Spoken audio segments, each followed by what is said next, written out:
Oh, well, alright. Alright, let's turn that down a bit. Hopefully I don't get copyright struck in with that. Alright, let's get right into this, shall we? What's going on, everybody? Adjust these angles a bit. Let me see here.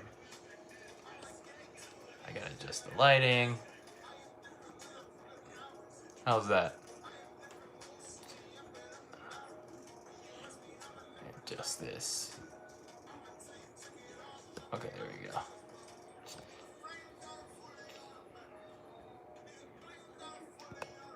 There we go. Are we good? Okay, there we go. Alright, turn that down. I also got Thursday night preseason football on. But what's going on, everybody? It is DylanLasagna here. Sorry for the very long delays. We started an hour late. Not how I wanted this day to turn out. I'm just gonna announce this right now. Probably next week, we're gonna have to move the. Oh, they're playing a SmackDown on Fox commercial right now, by the way. So that's always exciting. Joe Buck is probably gonna like promote the shit out of that. But anyway, next week we're probably gonna have to move the show to Friday. Like just because like I don't have school on that day, and it's just like this is already bad enough. Like these delays are already bad enough. Like an hour delay is just like so bad on my part. But anyway, we're here. Like the stream has started and my camera angle is so bad right now. We have to get that fixed. But anyway, there we go. Yeah, it's just been, this week has been pretty hectic. I have officially returned back to university for what could be my final semester, because I may be graduating, so in next May, so that's always exciting. But I don't want to have my hopes up too high, but it's always fun to cross my fingers. But anyway, enough of that. What else is going on in life? Yeah, next week we might have to move the show to Friday, so stay tuned to the channel. Next week we'll probably talk a little bit about All Out, AEW's All Out. I do want to talk about NXT a little bit from like their move to USA Network, but probably not, like I don't want to talk about it this week. I'll talk about it next week as we look at All Out, because this week this show is going to be dedicated towards the N.W.A. No, not the wrestling organization, N.W.A., National Wrestling Alliance. No, the real N.W.A. N-words with attitudes. Yeah, my all-time favorite band, my all-time favorite music group. Nobody is ever going to top that. Nobody's ever going to top that list of favorite music groups, musicians, what have you. The N.W.A. has a very special place in my heart as for music. I don't listen to a lot of music, but like N.W.A. and the entire gangster rap genre is just very special to me. It's like, yeah, there's a lot of profanity in it, but it's just something that there's just something in it that very resembling. So we're not only going to talk about N.W.A., but we're also going to be talking about how the movie Straight Outta Compton, which I think is still my all-time favorite movie, is how both of them have an impact today. But before I get into that, let me just remind all of you that you can, if you missed last week's episode of DylanLasagna Live, I encourage you all to check it out.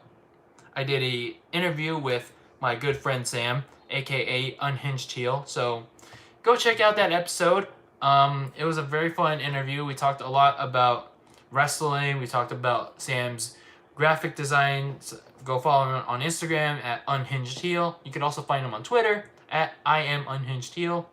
And yeah, it was a lot of fun talking about wrestling, graphic designing, Marvel, and a lot of stuff. So go check it out.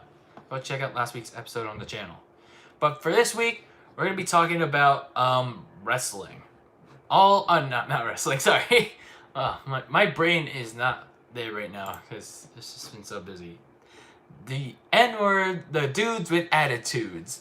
N.W.A. So pretty much, yeah, we're gonna get into this right away. So pretty much, my first taste of Ice Cube, Dr. Dre, Eazy, MC Ren, DJ Yella. Pretty much my first taste of these guys were back when I was, I think, third grade. Like I think it was the summer, like that summer. It was either that summer when I finished third grade or the summer, like before fourth grade. So pretty much when I was still in elementary school, that that I got exposed to the music of N.W.A. And of course, where did I get exposed to that music? From Grand Theft Auto San Andreas. Yep. From Radio Los Santos. I mean, where else could you find great music, right? But anyway, so I pretty much got exposed to their music and to the many likes of gangster rap. Tupac, obviously the big three, Eazy, Dre, Cube, the Lynch Mob, and the many like other artists that were in that like on that station, like Kid Frost. Let me see if I can find some more here. There's Kid Frost, Cypress Hill, and dang.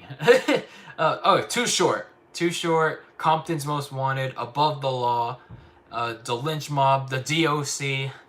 Yeah, there were a lot of them. There were a lot of musicians like on that station. Like I pretty much listened to the entirety of Radio Los Santos. It's like that was the only station. I mean, aside from like CM Punk's theme song on Radio X, but it was pretty much like when I was younger, like way younger in third grade, like that I listened, like pretty much like kept the station on Radio Los Santos. But it was just like, in regards to N.W.A, the songs that were on that station, like by N.W.A, I think it was Express Yourself, which was like when they were all there, like, which is pretty much Dre's solo song, and Always Into Something, which was the final song before they all broke up. Those were the two songs that really got me into the N.W.A and into gangster rap as a whole. And again, this was all into elementary school, y'all. And I was a bad boy back then. I'm just kidding. I was a good boy. But I listened to a lot of bad. I played and listened to a lot of bad stuff back then. So, of course, as I grew older, I exposed myself to a lot of bad things. Don't worry, I don't do drugs. But I listened to a lot of bad music, and of course, gangster rap included. But I consider that good music. So I got around to listening to the majority of Straight Outta Compton, but obviously, of all the songs that are on there, I still consider like a select few that stand out to me. Before we get into that, so pretty much like the N.W.A still stands out to me today because I listened to the majority of Straight Outta Compton. Most of their EP after Ice Cube left, 100 Miles and Runnin', and the other album, like the Zaggin album, the second and final album. It's a very like it's N-Words for Life album. I don't want to say the word because I'm probably gonna get this stream taken down because yeah, I just don't want to risk it. Nick Foles looks good, by the way. But I'm sorry, the football game's on, so I'm trying to focus. But anyway, some of my personal favorites from like from N.W.A include like Boys in the Hood, which was on Eazy-E's like solo album. That was obviously the track that got the N.W.A started. Of course, you can't forget the self-titled Straight Outta Compton, which pretty much introduced the group and life around Compton.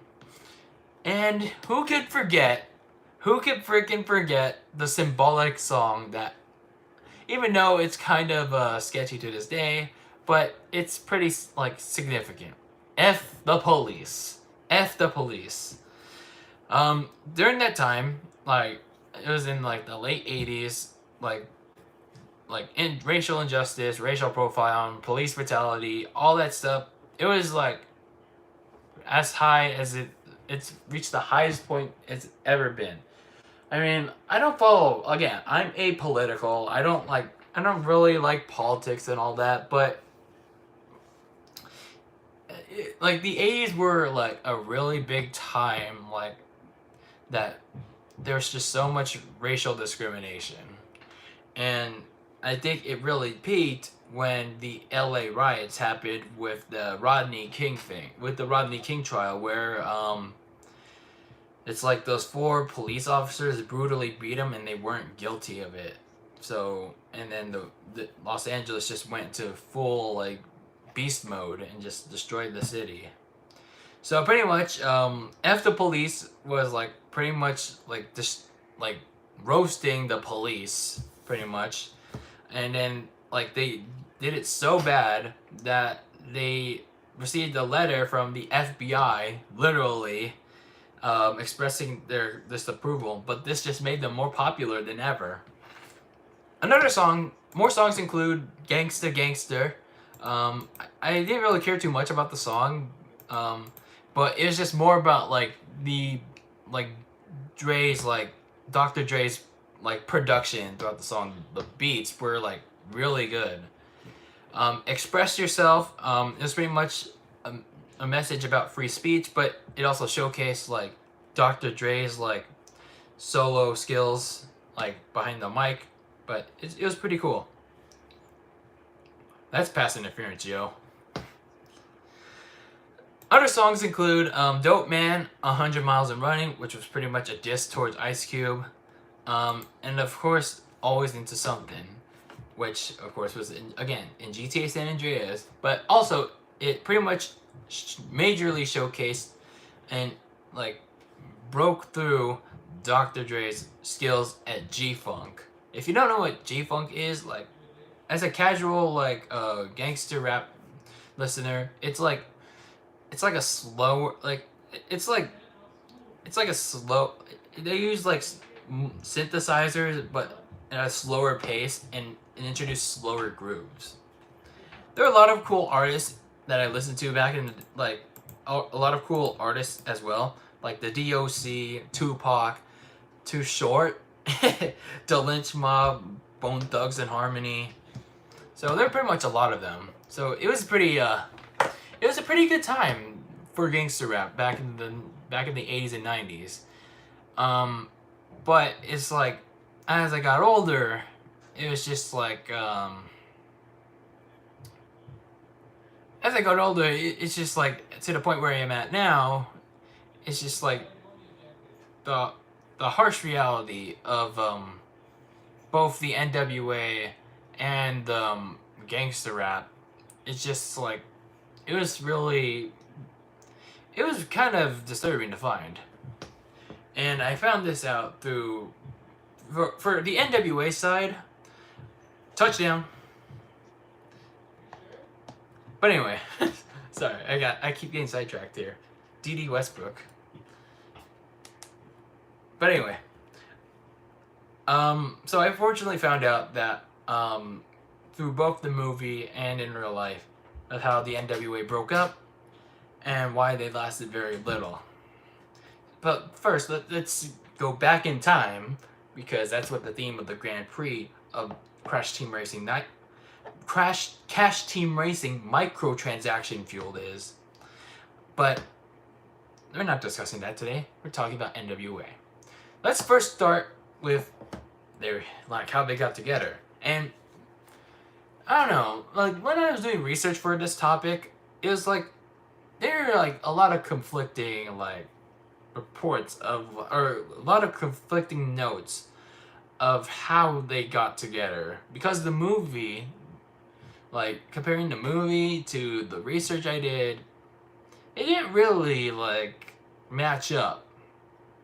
So from what I got from it, this is me personally. From what I got from it, it's like it showed Eazy-E was a drug dealer, and in real life he is a drug dealer, But it's just like they did the movie, like Straight Outta Compton, the movie didn't mention that he was recording songs. They didn't show that. But in real life, he started like after he turned 22. Like I think that was around 85, 86, 87 or something. And then it's like he made some money doing that while also still making money drug dealing. And then like up till like March of 1987, Eric Wright, that's his real name, Eazy-E, he met Jerry Heller. So, and this was before like he signed Dr. Dre, he signed Ice Cube, to what was eventually be known as Ruthless Records.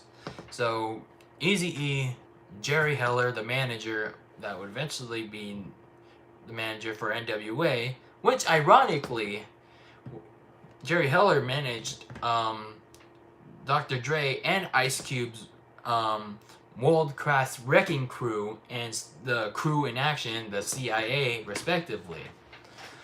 So pretty much, Eazy and Heller agreed to an ownership stake that would see Eazy-E getting 80% and Jerry Heller getting 20%. So pretty much, it was like, that was at least accurate, but the rest of it, not so much. So it's like moving forward, they eventually managed to get Dr. Dre and Ice Cube to Ruthless. It was like they weren't making that much money, but it was like Eazy was trying to get someone to record Boys in the Hood. He got a group, but they didn't want to do it, so that was pretty accurate through both the movie and real life. So, like, Eazy-E did it himself through some convincing from Dre and Cube. I also noted here that,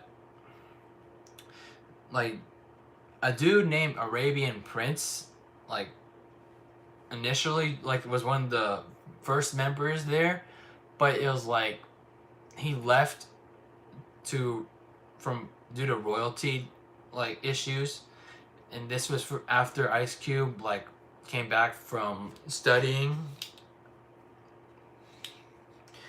And speaking of royalty disputes, this would eventually become a theme. Like this would become a common theme towards the end of N.W.A. So like Arabian Prince left, Ice Cube came back after like 1988 after like studying for a year. DJ Yella was there joining with Dre. MC Ren later like joined. So the group made Straight Outta Compton. They helped with Eazy-E's solo album, Easy Does It. Nice album, but again, not as good as Straight Outta Compton. But they were enjoying a lot of success. They put themselves on the map with their controversial songs, but it was like very good to enjoy, and they were enjoying success musically, personally, and nationally. Especially so, considering the success of Straight Outta Compton and its controversial nature, the N.W.A. were officially deemed as the world's most dangerous group by almost everyone, especially the U.S. government. Because remember, like I said earlier, they issued that FBI letter to the they issued that letter to. Well, let's play some music here.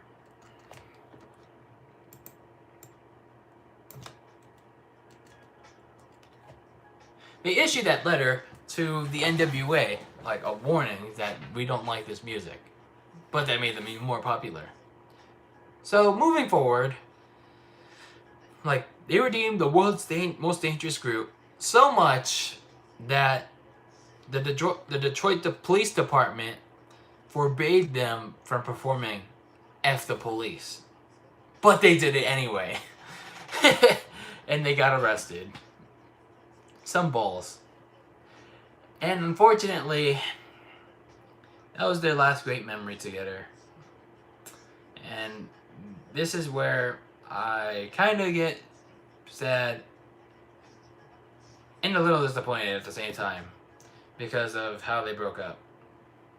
And I don't know if I should blame this on Jerry Heller or on the members of the N.W.A. I don't know. So, like, as it was shown through both real life and through Straight Outta Compton, the movie,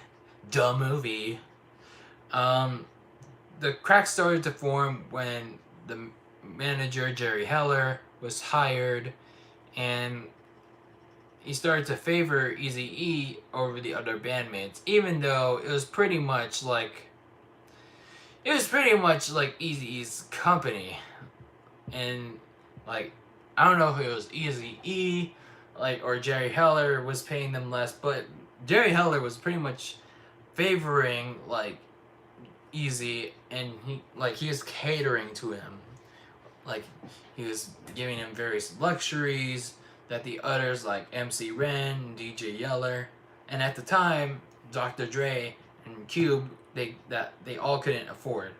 Like, Eazy even got a mansion, yo. Like, he got, in the movie, he got a mansion. That's a spoiler, by the way. So sorry for those of you that haven't watched that biopic yet. So, he favored Eazy because, well, if we're having a counterpoint, well, he did technically co-own Ruthless. So, this is where the cracks start to really burst. So, Ice Cube left. So, he left, like, almost a year, like, after, like, Straight Outta Compton released, because he was angry over the fact that he didn't get a fair share, he didn't get a fair payment for, like, writing almost more than half, actually, of the lyrics for Straight Outta Compton. Because if you look, he wrote if more than half, if not most, of the lyrics for that song. So, because if you see the the listings for the tracks, his name appears in like 8 of 13 of them, to be exact. But obviously, Jerry Heller favored Eazy-E, and like he influenced them over the others. So it's like Eazy-E got paid a lot, while like Ice Cube got paid, like, I think in the movie it said like $75,000, when he wanted like a fair share of that, like a fair share of what Eazy was getting. So pretty much, like, he also, like, in order to get his payment, he had to sign the contract to officially join, like, Ruthless, but he obviously refused, and Ice Cube is gone. And it sucks, but I'll admit Cube enjoyed some solo success after that. His solo album was really good. America's Most Wanted was a really good album. The Death Certificate was even better, but more on that one specific track even later, because that one we have to get into, like, just a little bit. So pretty much after Ice Cube left, like, this very public, like, high-profile, unsettling feud began between Ice Cube and the rest of N.W.A, because the N.W.A got jealous of Ice Cube's solo success, and they're salty over the fact that he left in the first place. But I guess for following movie logic, and I don't know, I couldn't really tell if Dr. Dre, like, really felt like as disappointed as the rest of N.W.A was, because it was like he was disappointed that Cube left, but at the same time, it's like he kind of understood why. but it's like I don't know. I don't know that it's like, but it's like all this research that I did made it look like he was as salty as the rest of the group as the rest of the group for Cube leaving. But anyway, what were they? Oh yeah, so pretty much what the N.W.A did for Cube leaving, they started a diss war. They decided to diss Ice Cube for leaving by with the song 100 Miles of Running. And one of the lines that Dr. Dre said was this. I don't know if I should play it because it might get me copyrighted, but I'll play a small snippet of it. But I'm scared it might get copyrighted.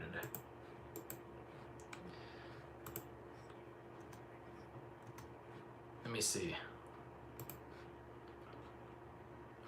Oh yeah, I'm gonna get copyrighted. So, because I was just looking through it and I don't want to. I don't want to risk it. So it's pretty much like they started with. Oh no. Sorry. It started with 5, but yo, 1 couldn't take it. So now there's 4 because the 5th couldn't make it. The number's even. Now I'm leaving.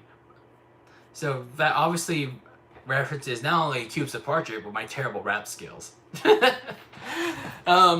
So pretty much, Cube didn't respond to that yet. But I guess he finally got to his breaking point when they called him Benedict Arnold.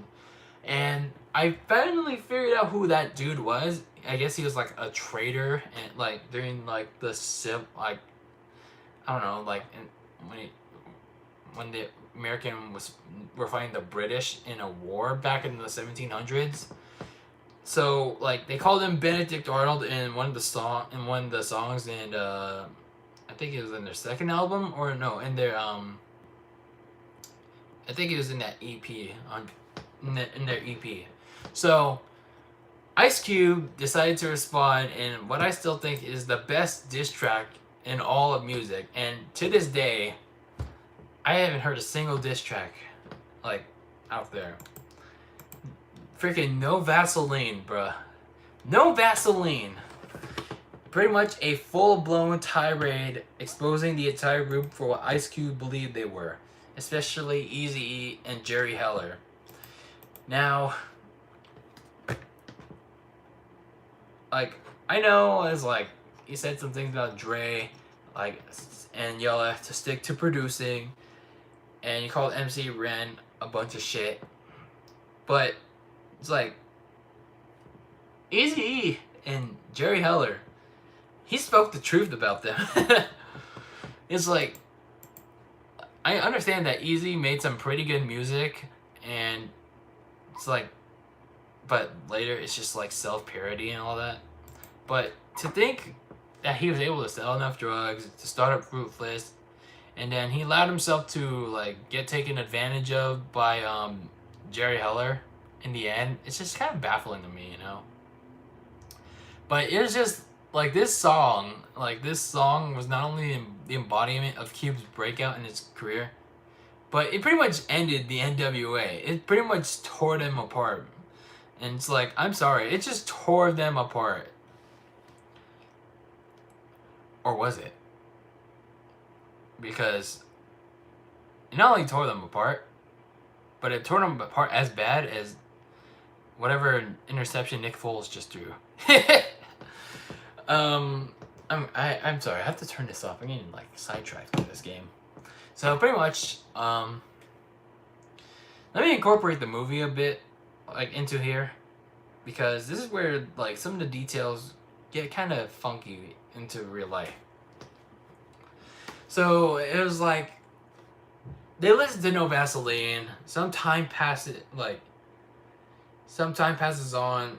Like in the movie, Dr. Dre like starts to figure out whether or not like his work is cut out for him in Ruthless, and that's when the DOC and his new manager and aka bodyguard, big man Suge Knight, they start to like convince Dre that something is up and that they were willing to look up into his contract and see whether or not his work is really worth what he's being paid. So one night, like this is in the movie by the way, this is not real life. Dr. Dre figured out that Ice Cube was right. It's like he should have listened to you should have listened to Ice Cube all along, Dre.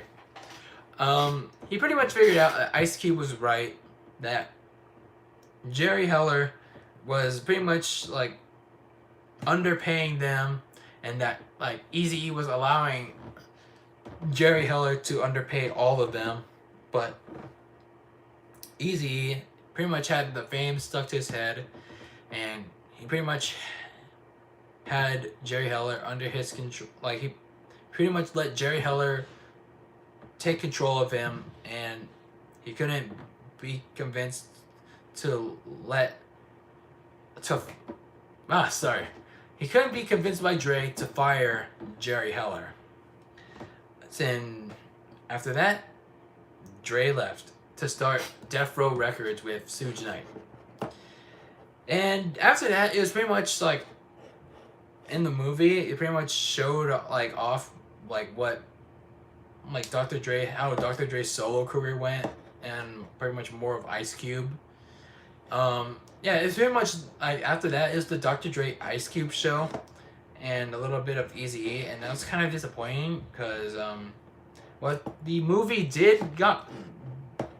got wrong a little bit here was like MC Ren.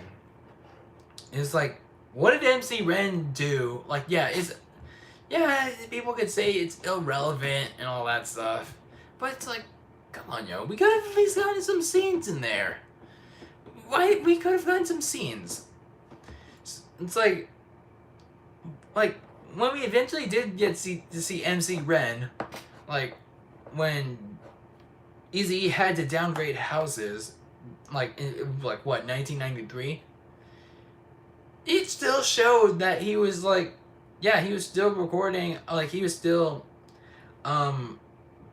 like under Eazy-E's Ruthless label, but at the same time it showed that he was still friends with them when, in real life, he never talked to the dude until 1994 when they did a reunion, when he recorded like a song for him. I forgot what song it was. And they also tried for that N.W.A. reunion, but Eazy-E unfortunately passed in March 1995. More on that later. So that's where they got it wrong. I know this is a little small detail too, a small nitpick, but they could have at least shown a little bit of DJ Yella, like after the N.W.A. breakup, like after Dre's departure, which officially broke up the N.W.A. by the way. They could have at least shown him like, oh hey, like I'm producing a song for X or Y artist, because in real life he's like after the N.W.A. broke up, he stayed with Ruthless, and he was just pretty much producing songs for not only Eazy, but for other artists.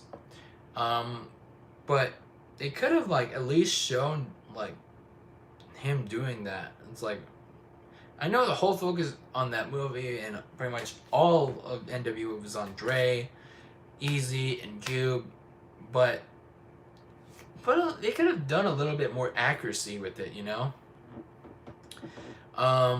Like for example, we could have seen DJ Yella produce like, who was with N.W.A. or who was with Ruthless back in the day? Like back in like after the N.W.A. broke up.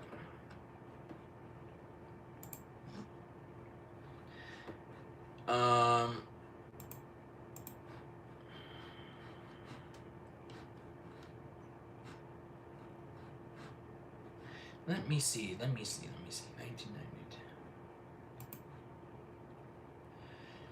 Okay, I guess what? I mean, they could have shown, like, if they have gotten an artist similar, like someone similar to BJ Knockout. Yeah, someone like BJ Knockout. Like they could have like shown DJ Yella helping BJ Knockout, or some, like, if we're using accuracy a bit, Penthouse Players Click. They could have shown that, like DJ Yella producing. They could have shown him trying to produce like some music for them, but then Suge Knight comes in and, hey, get the fuck out. It's like, hey, I'm trying to do something here. And it's like, no, get the fuck out. I'm trying to meet with Easy, and it's like, and then his security and his body and his henchmen come in. It's like, and DJL is like, oh, okay. I mean, like those small little things, you know, that could have been implemented into the movie, but it is what it is. So pretty much, we're gonna get a little hypocritical here. Because what followed, we're gonna get a little hypocritical here, because what followed next was, I thought was the most interesting aspects of the gangster rap scene as a whole, because it involved Dre, Cube, and Eazy-E, because they pretty much, after the N.W.A. breakup, they pretty much changed the landscape of the gangster rap scene. Not only simply because of their solo music, but their contributions to it. But let's start with Dre. Now, as most of you have seen through the movie, and if you have seen online, Dre started immediately with Death Row Records with Suge Knight, and his first track was Deep Cover with Snoop Dogg, at the time Snoop Doggy Dogg, and Uprising Snoop Dogg. And yeah, we know this track was for a movie, as noted in the movie Straight Outta Compton. I instantly became hooked to the song because, duh, it was in San Andreas as well. Literally almost every song that I get hooked on is, like, in the gangster rap scene, is either from Straight Outta Compton or from freaking San Andreas. But of course, I also find songs like in the album that I'm also attracted to. It's funky beats, and like the simple liners are just very good. And it's also nice and chill to hear, despite its dark message. If you research online for its like very dark message, yeah, you're gonna have a good time. So pretty much after that, after 1992, Dr. Dre started to work on his solo album, and it's pretty good. I just wish after that he produced a little bit more music. Yeah, we had he presents the Aftermath 2001, but nothing compares to his debut album, The Chronic. And I know that, again, like with Straight Outta Compton, I know there's a few select tracks that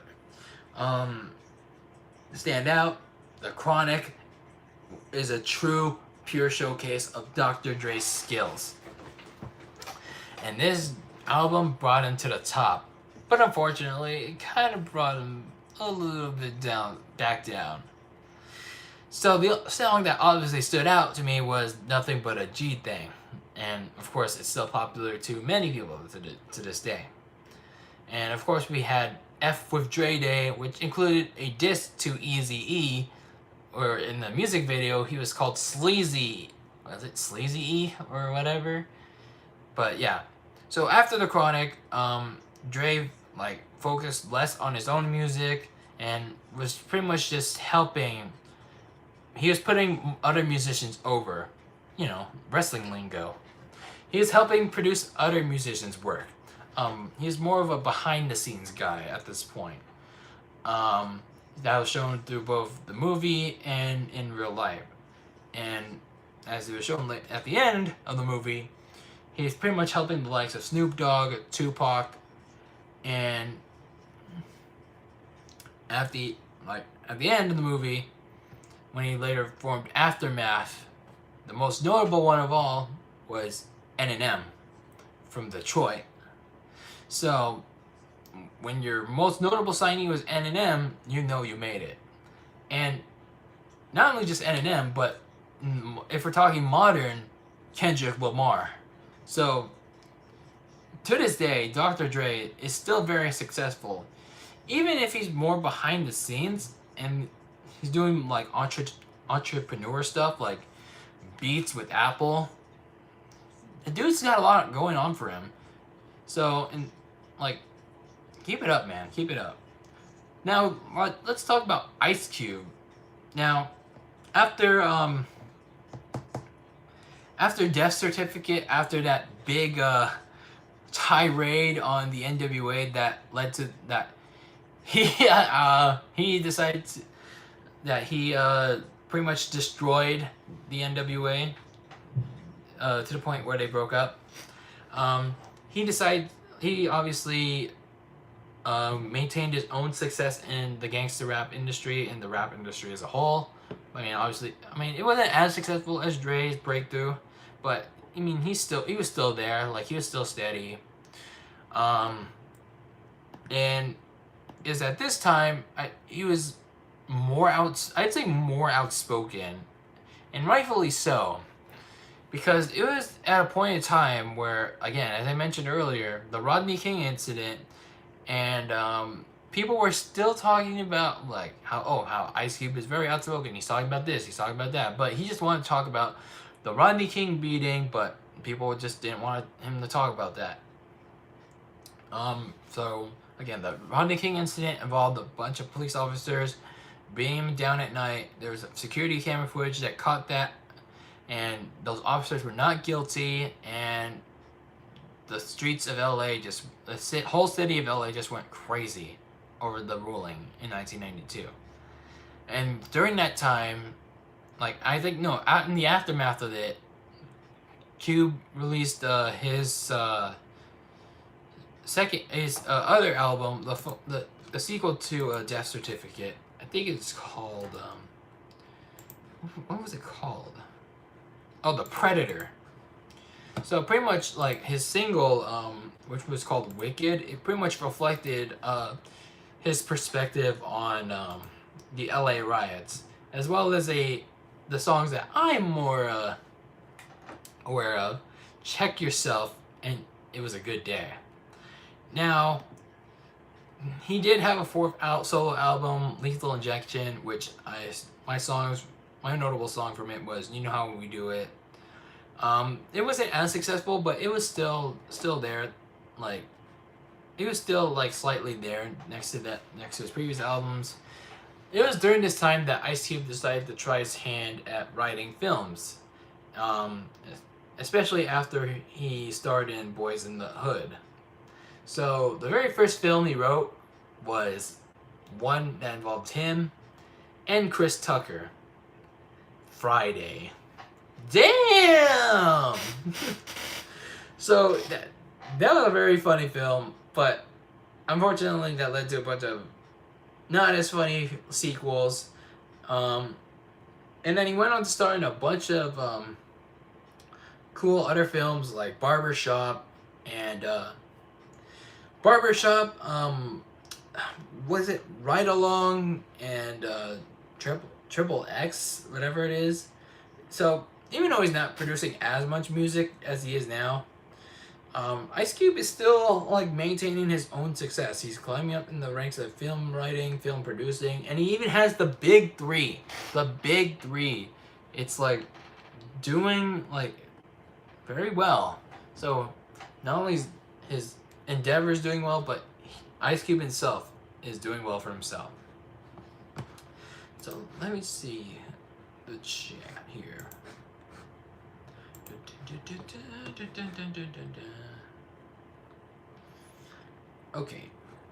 Okay, I'm hungry right now. I need food. Y'all. So let's now wrap it up with Eazy-E. Now, the movie didn't mention this at all because I feel like this was a key point that they missed out on. Like the feud between Eazy-E and Dr. Dre. Now, they did pointed out, like, when Eazy-E was driving by a billboard of Dr. Dre's Chronic, like how it was like selling out. But it was just like, after that, it didn't like mention that much. It was like, there's like, after Eazy-E was threatened by Suge Knight after, like, to release Dr. Dre and the DOC from Ruthless. It was just like, that was it. That was it. It like they didn't mention like the death threats to both Jerry Heller and Eazy-E's mom. But I mean, I guess for movie restrictions, that kind of made sense. They had to work with that. So Eazy-E and Dr. J, like, they went into like this high intense feud, like, after the breakup. So it's like, we had Dr. Dre's "Fuck with Dre" Day, and then again, that's a song that sticks by me personally. And I mentioned how in the music video, it's like someone was dressed as Eazy, but he was called Sleazy, and then Eazy-E decided to literally respond with like a whole EP nearly dedicated to dissing Dr. Dre. It's like called "It's On" and then Dr. Dre in parentheses, but it's crossed out 187 Killa. So pretty much, it was a feud that like lasted until like Eazy was in the hospital, like where Dr. Dre like squashed all that beef. Now, going back in time, it's like while Eazy-E was doing all of that, he helped produce. He did his own music, but it was just more like satirical and more self-parody. And then he helped out other magicians. Yeah, he helped out other musicians like Bone Thugs and Harmony and the other mentioned artists that I mentioned. And I was just like a little disappointed that the director F. Gary Gray couldn't find a way to fit that portion in, because I wanted to see, like I said, like with DJ Yeller, I wanted to see like Eazy-E have this side of him like on screen. Like, I don't like. It's like, why are we only getting the bad light of him? It's like, there are other things to Eazy-E, you know. It's like, if he's not doing stuff with N.W.A, it's like, why are we not seeing this? But anyway, it's like they only managed to fit in the jealousy Eazy had for Dre. So pretty much like a couple years later, 1993, it was like Eazy-E started having these symptoms for AIDS, and this is pretty unfortunate because he had a very, despite all these like feuds that he got in, all this like fights that he's got in, and all the music he's made, especially with the disses. He had a very lasting impact in the rap industry, in the music industry. He was so like, just like with Cube and Dre, he was one of those outspoken artists that address so many truthful issues. So he started experiencing violent symptoms that would eventually lead to his unfortunate passing to AIDS in March 26, 1995.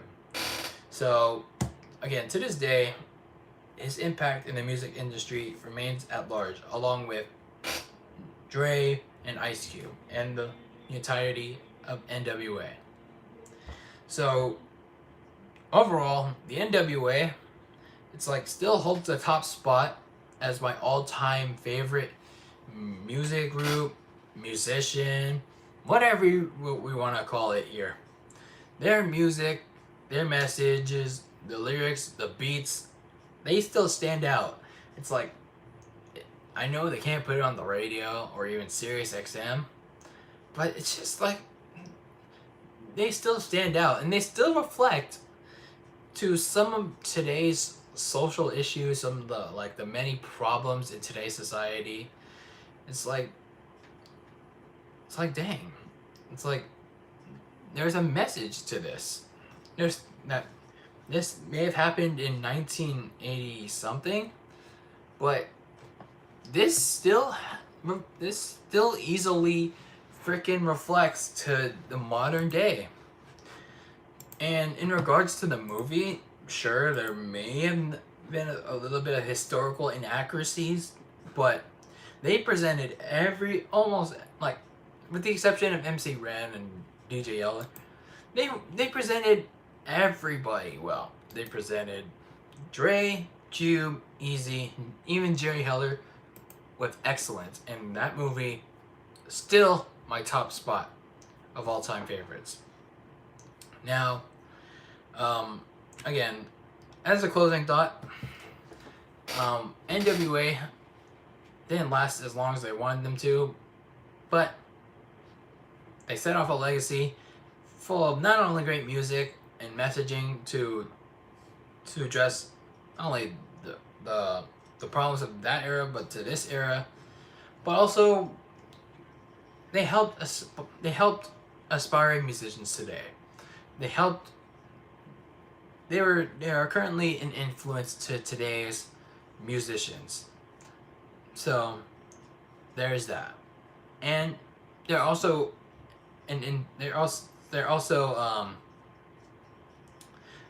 they're also an inspiration on how to properly do a biopic. But yeah, that's pretty much gonna do it for this episode of DylanLasagna Live.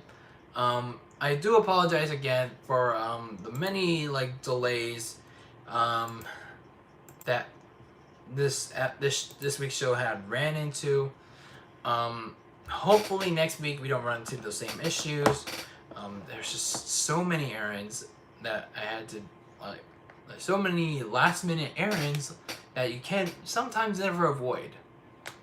And it sucks. It really sucks. It's like, I had to do this thing. I had to do that thing. I already mentioned to you that I was probably going to start this show late because I was coming home from school. But I didn't expect it to be this late. But I should have communicated that better to you all.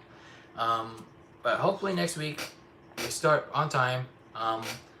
We're probably gonna have to move it to Friday, maybe. We might have a new start date temporarily for the next couple of months. Yeah, I think Friday may be a better day for me, cause I think Thursday, I get out of my class from 3, and again, I don't drive, so it's I don't know how it's gonna work out. So Friday would be the best. I think next Friday would be the next episode of DylanLasagna Live, same time as usual, 4:30 Californian. And yeah, that's pretty much it. So don't forget to subscribe, leave a like or a dislike, leave a comment if you're watching the replay, tap the bell so you'll be notified. And next week, I really don't know what the topic will be. I could be talking about AEW All Out, but I'm not really familiar with any of the wrestlers except for Cody or John Moxley or Shawn Spears, because AEW, man, they seriously need to do a better job of introducing their wrestlers. But I guess we could talk about that next week.